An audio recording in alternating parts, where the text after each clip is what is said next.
यही चैत के महीना में सोनू बाबू कहो सुधाकर जी बोला। एगो औरत वियोग में अपन अमृत किया फूल लगौले भी कहते राजा जी का लगौले बिया तू तो जाके अपने ड्यूटी में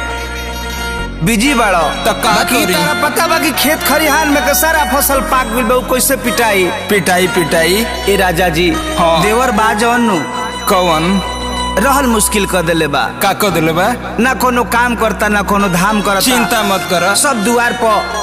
तीसी मसूरी खेसारी रखल बे एको दिन आके पिटत नहीं खे हम कहब कि रवा आई आ करे के दौनी क के रवा चल जाए आई आई कैसे कहतारी बाबूजी कैसे कैसे हो तीसी मसूरी कटली रहरिया ए राजा जी तो पिटला बिना बिगड़ता खेसरिया ए राजा जी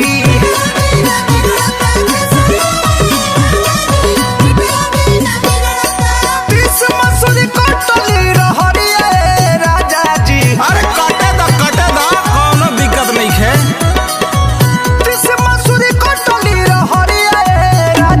तो पिटला बिना बिगड़ता खेसरिया ए राजा जी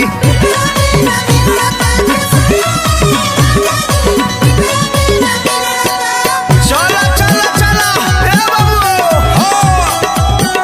सोनू भाई हो ए टिंकू जी बोलो सोनी खेला सोनी भाई के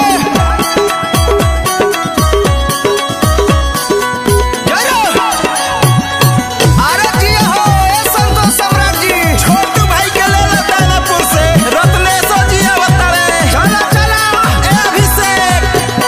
अमित हो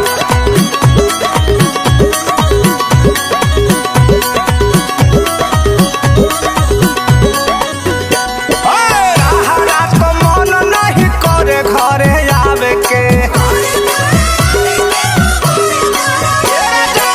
धन खरी हनिए में पड़ल बावे दावे के अरे तहारा तो मन नहीं करे घरे आवे के धन खरी हनिए में पड़ल बावे दावे के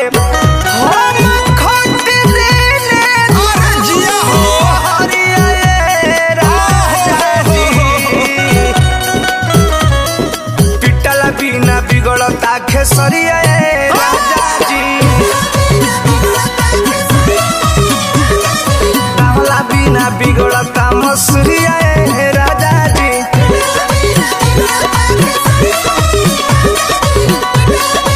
अरे बड़ा सुधाकर बाबू बड़ा विशाल हो ए रोहतासी चला चला चक्की चला जीत के लगे अरे बनर हम मास्टर बनर हम चैत के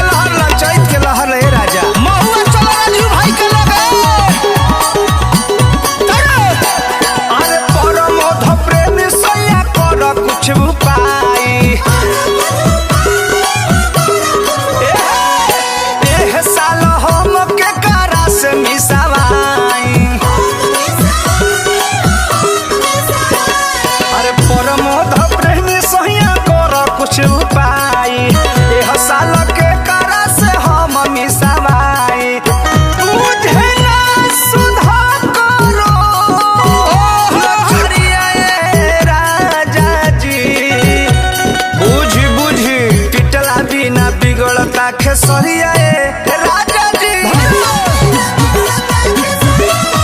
चला चला पिटला बिना बिगड़ता मस